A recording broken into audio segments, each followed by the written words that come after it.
दोस्तों, क्या चीन ने अरुणाचल प्रदेश के तकसिन एरिया, ये जो दिख रहे हैं आप, तकसिंग, क्या इस पर एनरोचमेंट किया है?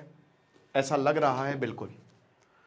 आज हम चाइना की ये जो सलामी स्लाइसिंग स्ट्रैटेजी है, जिसकी हम कई बार बात कर चुके हैं कि बस एनरोच करते जाओ। फ़र्ज़ करिए कि एक जगह आप घूमने जा सकते थे, हर दिन जा रहे हैं, और अगले दिन आप उस जगह पे घूमने जा ही नहीं सकते, और वहाँ पे कुछ बाहरी लोग हैं जो आपको रोक रहा है। आपको कैसा लगेगा? तो यही नाह कम्युनिटी, जो कि एक बुद्धिस्ट कम्युनिटी है, छोटे संख्या में है। आपको पता है कि अरुणाचल प्रदेश में तवांग मोनेस्ट्री है, बहुत ही खूबसूरत। तो तवांग रीजन में बुद्धिस्ट कम्युनिटी है, और पर्टिकुलर मतलब अरुणाचल में अच्छे खासे हैं बुद्धिस्ट। तो वो कहते हैं कि जहाँ ये एंसेस्टर्स का हमारा लैंड था, लेकिन आज हम यहाँ नहीं जा सकते। ये बातें बताई गई हैं। ना वेलफेयर सोसाइटी, इन्होंने चाइनीज़ आर्मी को बोला है कि इन्होंने रोड बना ली है, ब्रिजेस बना लिए, मिलिट्री कैंप्स बना लिए हैं भारत के अंदर, इंडिया के अंदर। हालांकि आर्मी ने इसको रिजेक्ट किया है। अब देखिए, आर्मी, इंडियन आर्मी, यहाँ पे ना कम्युनिटी कह रही कि इतने समय तक हमको इंडियन आर्मी ने बचा के रखा, हम उनके बहुत शुक्रगुजार हैं। इतने लंबे समय तक उन्होंने हमको सपोर्ट दिया, वो नहीं होते तो हम नहीं होते। तो इंडियन आर्मी इसका संज्ञान लेगी, हमको पूरा भरोसा है। और बोला है कि भाई पिछले 10-15 सालों से चाइना की एक्टिविटी काफ़ी ज़्यादा इंटेंसिफाई हो गई है, जो कि हम सभी देख रहे हैं। ओइंग, पानियार, मारपान, पोतरांग, और ये, ठीक है, ये बड़ा खतरनाक नाम है, टेंडिंग टैंग। ये जो तकसिंग रेवेन्यू सर्कल में इन एरिया पर पर्टिकुलर कंट्रोल है, और धीमे धीमे अब ये चाइना के पास जा रहा है। अपर सुबानसिरी डिस्ट्रिक्ट में ये आता है। कुछ पिलग्रिमेज डेस्टिनेशंस है नाह कम्युनिटी की। कहते हैं कि यहाँ पे मंदिर होते हैं ना सबके, हर कम्युनिटी के, तो जाते हैं वहाँ पे दर्शन करते हैं। यहाँ पे हम दर्शन करते थे, अब नहीं कर पा रहे। इनको ज़्यादा पता है, क्योंकि ये लगातार उस लैंड में रहते हैं, उस जगह पे रहते हैं, है ना। एक गांव के इंसान को जितना अच्छे से पता होगा गांव के बारे में, उतना किसी और को थोड़ी ना पता होगा। जनरल उपेंद्र द्विवेदी ने कहा है कि चाइना और इंडिया के जो रिश्ते हैं वो बहुत अच्छे हैं, सिचुएशन अच्छी है, स्टेबिलिटी की तरफ हम बढ़ रहे हैं। हाल में अच्छा चाइना और भारत साथ में आए हैं, और सारी जो भी प्रॉब्लम्स थी, डी एस्केलेशन हुआ, बॉर्डर पे पीछे हट गए। बट क्या चाइना की तरफ से ऐसा वाकई में हो रहा है? क्या हम चाइना की ऊपर भरोसा तो नहीं कर रहे हैं? और ये भरोसा हमेशा से गलत साबित हुआ है। चाइना ने धोखा दिया है। अपर सुबानसिरी डिप्टी कमिश्नर केरू चादर और प्रेसिडेंट ये हैं इसी वेलफेयर सोसाइटी का, इन्होंने ये आरोप लगाए, सनसनीखेज आरोप लगाए हैं कि अगर कुछ नहीं किया गया तो ये और आगे बढ़ सकते हैं। अब क्या है कि ये जो ना पीपल है, ये जो ना लोग हैं, ये बताते हैं कि 1962 में इसी पर्टिकुलर एरिया को, ठीक है, ये जो टास्किंग और लैंकिंग एक्सिस है, चाइना ने यूज़ किया था अंदर आने के लिए। हमने इसकी रक्षा की थी, इंडियन आर्मी ने इसकी रक्षा की थी। इंडियन आर्मी ने इनको पीछे ढकेला था, स्टेटस को मेंटेन हुआ था। हम सबको पता है कि जांगनान बोलता है वो, साउथ तिब्बत बोलता है वो अरुणाचल प्रदेश को।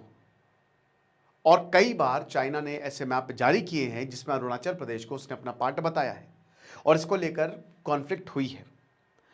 अब बात यह है कि ये पहली बार नहीं है जब ऐसे आरोप लग रहे हैं चाइना के ऊपर।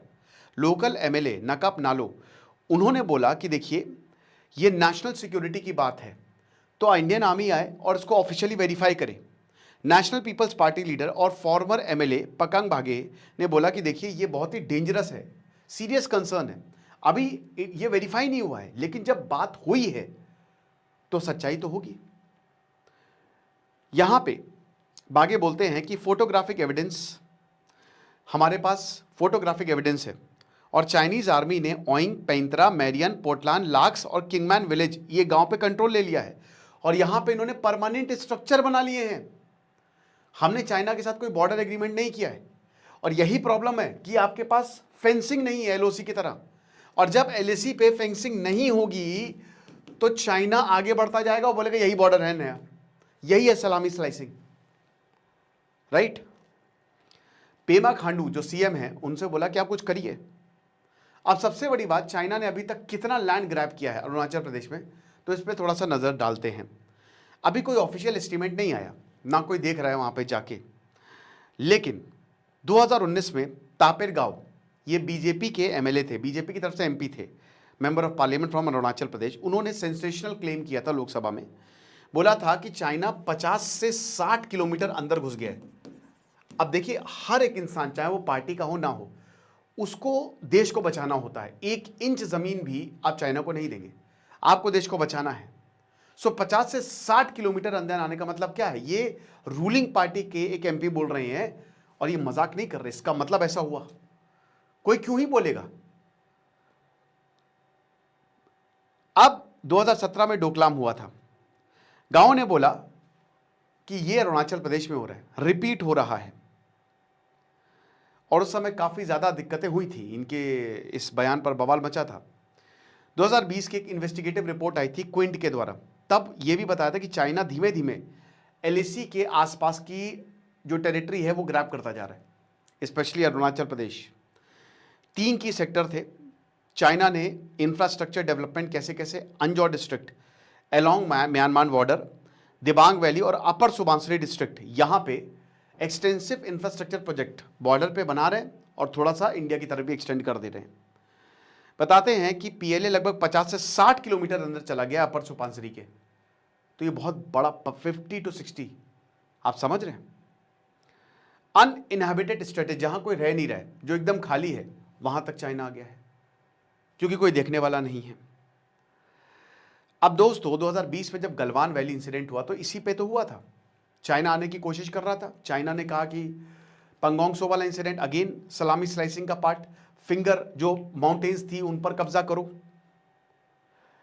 2023 में लेह के सुपरिटेंडेंट ऑफ पुलिस पीडी नित्या ने बोला कि 65 पेट्रोलिंग पॉइंट्स थे लद्दाख में, लेह में, उसमें से 26 भारत ने खो दिए। इनफैक्ट अब आपको वहां चाइना की परमिशन लेनी पड़ती है। चाइना ने वहां पर कैमरे लगा दिए हैं और अगर आप आओगे तो वो हमारी ही जमीन पर वो जो है कंटेंशन कि तुम यहां कैसे आ गए। और दोस्तों, ये टाइम्स ऑफ इंडिया का आर्टिकल मैं आपके सामने पढ़ रहा हूं, ये हिसाब किताब है। पेपर ने यह भी बताया था सितंबर 2021 में कि जो सीनियर ऑफिसर्स है ले डिस्ट्रिक्ट और सिक्योरिटी फोर्सेस हैं, वो काराकोरम पास जो दौलत बेग ओल्डी मिलिट्री बेस है, उससे 35 किलोमीटर तक जो है वहां तक जा सकती हैं, वहां तक जाती हैं। तो रिस्ट्रिक्शंस हैं। पीएलए बहुत तेजी से आगे बढ़ती जा रही है, जो डिस्प्यूटेड एरिया है। अब क्या ये भारत को पता नहीं है? देखिए, बहुत ही दुर्गम एरिया में इंफॉर्मेशन धीमे धीमे आते हैं और टेक्नोलॉजी से कटे होते हैं। लेकिन हम सबको पता है कि अगर आपको ज़मीन खाली करानी है तो या तो आपको लड़ना पड़ेगा या तो आपको बातचीत से कहा, और बातचीत से तो देखिए कोई मसला हल होना नहीं है। तो क्या लड़े? नहीं।